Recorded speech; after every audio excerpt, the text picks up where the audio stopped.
Mums with Hustle podcast, episode 527.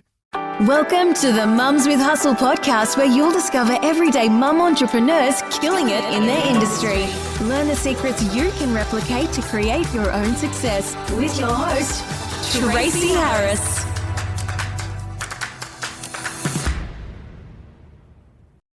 This is an episode I didn't know that I was going to be recording, but I just experienced something in my daily life and I thought, I need to get out the microphone and I need to podcast this right now. So I'll just set the scene for you. Basically, I'm recording this inside of a teeny tiny 1 meter squared soundproofed box office. I don't know what you'd call it. It's in a co-working space. Those of you that know me know I absolutely loathe co-working spaces, but this one is not too bad. It is located inside of, well, I'm not going to call it a gym because it's more than that. It's definitely about a wellness lifestyle. And anyway, I digress. This episode is coming to you from a booth in Bali. And I just experienced something a couple of hours ago when I was up on the rooftop doing a workout. It was a group class. It was about endurance, athleticism, and heavily calisthenics focused. But that is not really the point. The point is that it was a group thing. And so there was a highly skilled and experienced coach that was facilitating this class that I did. And, you know, we were doing all of these sorts of drills at the beginning, these movements that are new to me, but he kept saying that they're very common for sprinters, like to warm up. And it was all sorts of agility, mobility, all of that was happening, right? It was fast paced. It was a lot. And it was just the warm up. Wow. But he gave this guy some feedback, as all coaches do, right? He gave him some feedback and he said, next time you do it, make sure you're facing forwards. And that's all he said. And the guy says to him, what do you mean forwards? And then he says, well, when you did it, you were facing this way, which is sideways. Next time, just turn your body in this direction and you're going to repeat that movement heading forwards. And the guy says to him, it's the same thing. And that is when my eyes widened and I could just feel the energy shift. And I feel like some other people could as well. Like, you know, when you're all on the same frequency and you're all like, we are all here experiencing the same thing together. Other people were just off in their own little worlds, but there were definitely a few of us that just, we were vibing with the coach and the coach's frequency at this point. And the coach said, no, it's not the same thing. And he just kind of held this pause. And I was so glad that he said that. And it was just such a powerful and clear and effective response because it's clearly not the same thing. He didn't even go into explaining reasons why. I guess the setting doesn't allow for that. We had to just get on with the next movement.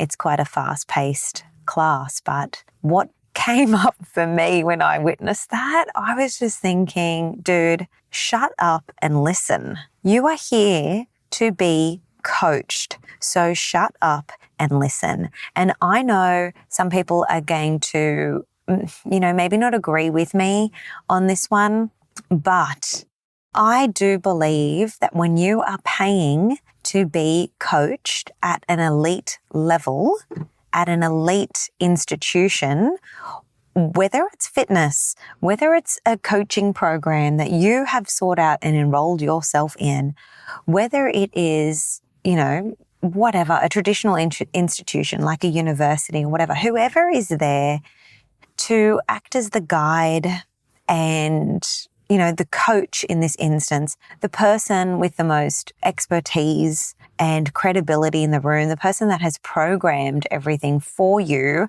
with sound reason that you may or may not ever be privy to really knowing the background on, you need to trust your coach. You need to trust your mentor.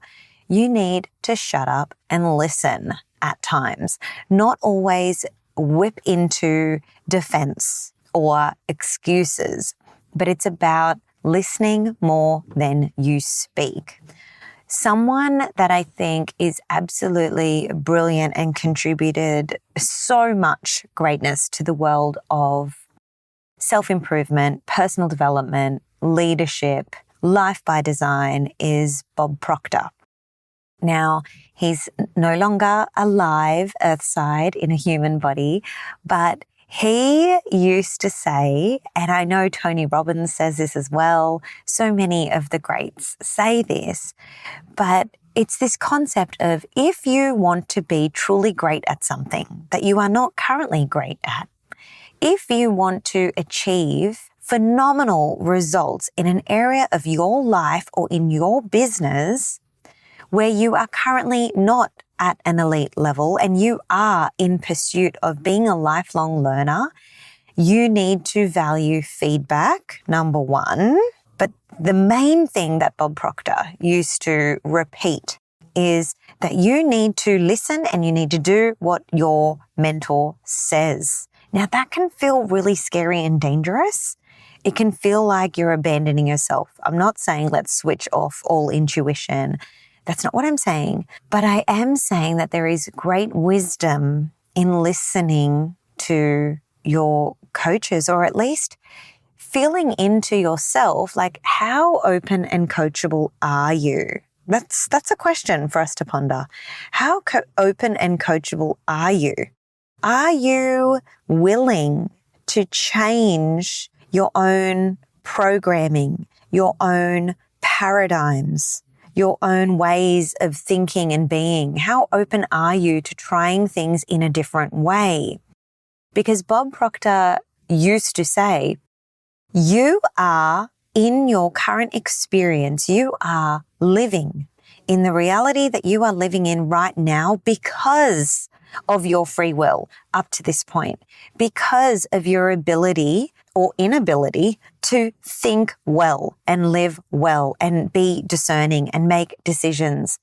And every single one of us is exactly where we need to be. This isn't about saying, oh, you're in the wrong place or you shoulda, coulda, woulda done anything.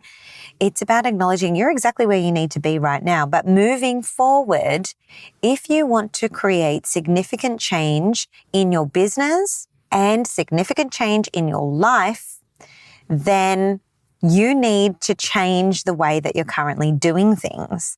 And a huge piece in speeding, in like fast tracking that is to get a coach, get a mentor, get a teacher, get a personal trainer, whatever the area of your life is, and to listen. Now, not to listen blindly at all costs. I think that can be really dangerous, like especially when it comes to health and advocating for your health and, when you get advice from doctors and things like that, getting second opinions and all of that. Like I'm speaking about once you've arrived at the place of choosing someone that you trust because they have achieved the things that you want to achieve and have not been able to successfully achieve those things yet, that we do need to shut up and listen, or at least pay attention to our response when we are challenged or course corrected, because that's all that this is.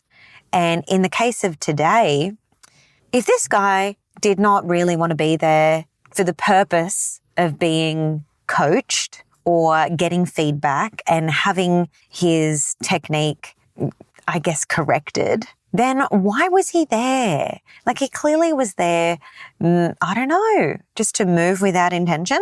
Is that what he was there for? Or to just have fun and, work out by being around other people, but not really for the purpose of being coached into improvement? Because otherwise he could have just gone to the room across the other side of the gym, on the other side of the stairwell, which is more of a just work out on your own sort of vibe. There's all the cardio machines. There's all the same weights equipment. There's all the same calisthenics equipment. You're just going to do it on your own. You're going to follow your own program, and you don't have a coach there programming anything for you. And most definitely you don't have someone looking and offering feedback or correcting anything with what you're doing. So maybe that would have been a better place for him. I'm not sure. But, he's on his own journey, right? But it was something that when it happened, I was just able to go, wow, how open am I to receiving feedback? And I guess feedback in a public forum. Do I speak more than I listen when I'm being coached and mentored? All of those sorts of questions. So I thought I would record this one for you so that you can think about this example. It's so easy to see someone else experience something like this, right? And to judge and criticize. But it's about turning inward on ourselves. How open and coachable are we? How open are we to constructive feedback? Does it feel like a rejection? Does it feel helpful? Does it feel like a gift? Are we able to receive that feedback in a public setting, in a group program, or with others around? Are we lifelong learners? Are we choosing mentors that we do trust? Because that trust piece is massive. If you're going to receive feedback or teaching or instruction on anything, it's really important that you gel with that person and that person is actually a credible source for whatever it is that they're speaking on or assisting you or guiding you with. And I believe that no matter what your business is, and this goes for me as well, like we need to keep educating ourselves so that we can improve our practice for our own people as well. Whether you are a Pilates teacher, like go and learn from other Pilates practitioners, or maybe you're a life coach. Go and learn from other life coaches and share wisdom and experiences. This is why I think masterminds and group programs are so wonderful, because it's about learning from each other as much as it is about learning from the facilitator or the mentor. Anyway, that's just something I experienced today, and I wanted to share that with you. Sometimes we just need to shut up and listen. I hope you enjoyed this one. I will see you next week on the podcast.